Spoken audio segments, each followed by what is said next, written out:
Olá, tudo bem com vocês?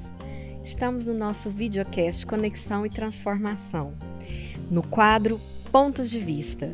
E hoje nós estamos aqui com a nossa querida Camila, professora de yoga, e nós vamos conversar um pouquinho hoje sobre a importância da yoga para o desenvolvimento pessoal, para o equilíbrio.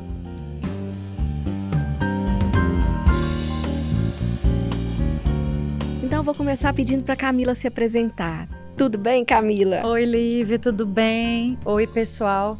Eu sou Camila Pessoa, eu sou instrutora de yoga e de meditação e estou no Instituto Flamboyant já vai fazer 10 anos participando do projeto Arte e Cidadania e é um prazer estar aqui com vocês hoje. Camila, conta para nós um pouquinho da sua história, como que você entrou nesse caminho? Como que você foi para yoga, para meditação? Onde foi que isso tocou sua vida e por que foi essa escolha? Bom, eu sou jornalista de formação, né?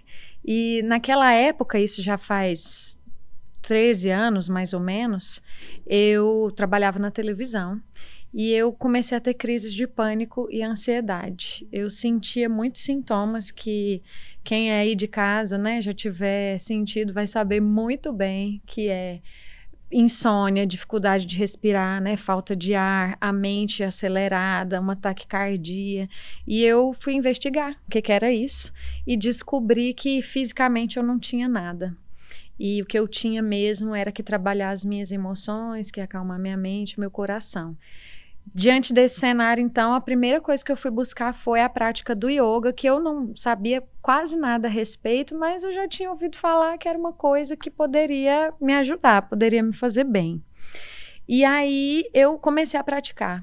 Naquele primeiro momento, eu imediatamente comecei a dormir melhor. Eu falei, uau, esse negócio aqui é diferenciado, é uma coisa bem transformadora.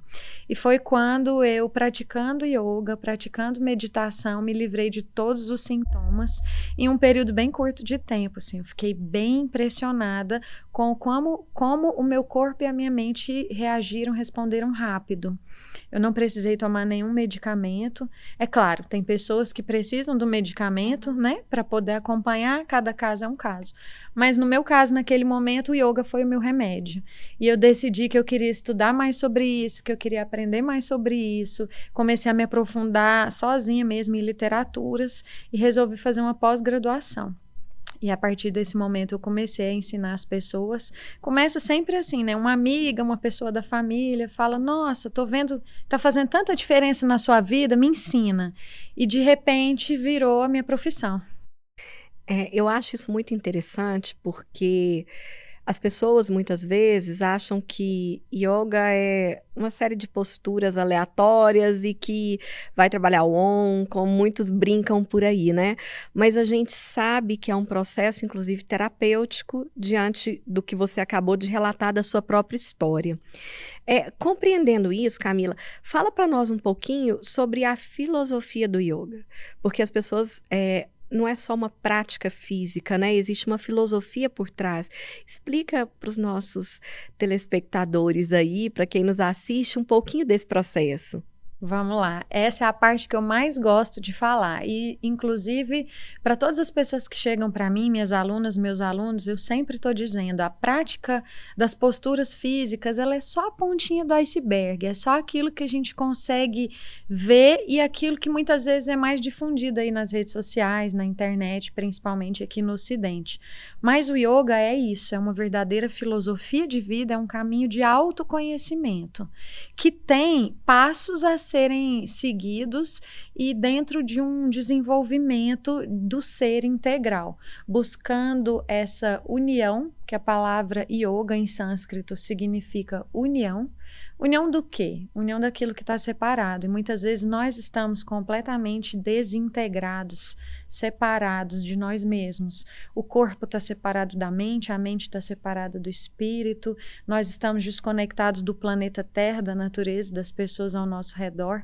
Então, buscando esse olhar para dentro, buscando refletir sobre as nossas os nossos comportamentos, a qualidade dos nossos pensamentos, as afirmações que a gente está sempre repetindo dentro da mente e que se transformam em padrões de comportamento que são tóxicos, até a sua alimentação, né? Como é que você se alimenta, como é que você se relaciona com o outro, com você mesmo, com a espiritualidade. Inclusive, muitas pessoas confundem yoga com religião, né? E acham que yoga está aí relacionado às práticas orientais religiosas, sobretudo o hinduísmo. Mas o yoga busca a espiritualidade, que é diferente da religião e que é uma parte fundamental para o desenvolvimento do nosso ser integral. Que a partir do momento que você acredita que existe alguma coisa acima de você, algo superior, o sagrado, que te conecta e que te traz esse reencontro consigo mesmo, toda a sua vida começa a acontecer de uma maneira muito diferente. Então a gente chega no yoga pelo tapetinho, pelo exercício físico, mas todo mundo depois que chega fala, uau, é muito mais que isso, né? E talvez por isso ele seja tão terapêutico, né? Porque é a cura da essência, do espírito, como você está falando. É muito comum as pessoas chegarem no consultório, eu gosto de fazer uma avaliação logo no início do processo terapêutico, onde a gente avalia cada um dos pontos da vida da pessoa, né? E quando eu chego em espiritualidade, muitas pessoas falam assim, eu vou à igreja toda semana, né? Mas muitas vezes ela está desconectada interiormente desse sagrado, desse superior e até de si próprio, de cuidar desse espírito, né? Como que essa espiritualidade ela se manifesta, por exemplo, numa aula de yoga? Conta para nós, Camila. É interessante, eu gosto sempre assim, de dizer que essa prática do tapetinho, ela segue uma ritualística. É um ritual. E o que é esse sentido de ritual? É no sentido mais simples da palavra, que é você ter um começo, meio e fim da sua prática. Então, por exemplo, nas minhas aulas, toda vez que a gente vai começar, antes da gente simplesmente já chegar se movimentando, fazendo um alongamento, um aquecimento para o corpo, eu gosto de falar, senta, silencia, fecha os seus olhos e observa como é que você está hoje. Inclusive, esse é o pontinho de virada de chave energética para você dizer para o seu corpo, para a sua mente, ok, agora eu vou parar para prestar atenção em mim, agora eu vou me desligar um pouco de tudo que aconteceu no meu dia até agora e eu vou praticar yoga. Então, esse simples momento de você prestar atenção na sua respiração, você silenciar, se conectar, já é algo espiritual, né? Já é algo de você simplesmente ser. Eu gosto de dizer que não é você estar, não é estou praticando yoga, não é vou fazer yoga, não é algo que você faz, é um estado de espírito. Então, esse simples desacelerar, silenciar e colocar uma intenção no início da aula já é uma conexão espiritual. E aí eu estou sempre dizendo, coloca a sua intenção para a aula de hoje. Com que energia você deseja se conectar nesse dia? Do que é que você está precisando? Para o corpo, para a mente, para o espírito. Mentaliza coisas boas. Isso por si só já é uma prática espiritual. E aí a gente vai ao longo dos exercícios físicos também sempre buscando, né? Tem posturas em que a gente olha para cima, né? Abre o peito. E aí esse é o momento que eu falo, se conecta, né? Quando você olhar para cima, olha para o céu, se a gente tiver ao ar livre, por exemplo. Se não, fecha os olhos, imagina, né, o universo, imagina o que tem acima de você. Algumas posturas em que a gente aterra, então se conecta com a terra, sente que o seu corpo está aqui agora presente, sente a energia na sola do pé. Tudo isso são formas de juntar a espiritualidade com o movimento físico. E sempre no final da nossa aula eu falo, independentemente da sua fé, da sua crença, da sua verdade, dentro do que você está acostumada a fazer, faz a sua prece de gratidão. E aí no coraçãozinho ali, todo mundo em silêncio, é o momento em que eu estimulo a agradecer, porque a gratidão é a energia mais elevada que existe, né?